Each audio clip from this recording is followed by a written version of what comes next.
अस्सलाम वालेकुम दोस्तों, पाकिस्तान में रमज़ान मुबारक के हवाले से महकमा मौसमियात की पेशगोई सामने आ गई है। रमज़ान मुबारक का पहला रोज़ा पाकिस्तान में कब होगा? पाकिस्तान में रॉयत हिलाल कमेटी का इजलास 22 मार्च 2023 बरोज़ बुध को होगा।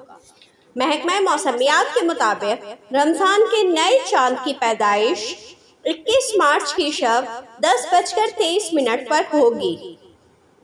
बयान में बताया गया है कि इस बात का कवी इम्कान है कि 22 मार्च यानी 29 शाबान को रमज़ान मुबारक का चांद नजर आ जाएगा, यानी रमज़ान मुबारक का आगाज 23 मार्च बरोज़ जुमेरात से होने का इम्कान है। महकमा मौसमियात के मुताबिक 22 मार्च को मतला साफ या जुज़वी तौर पर अबर आलूद होगा।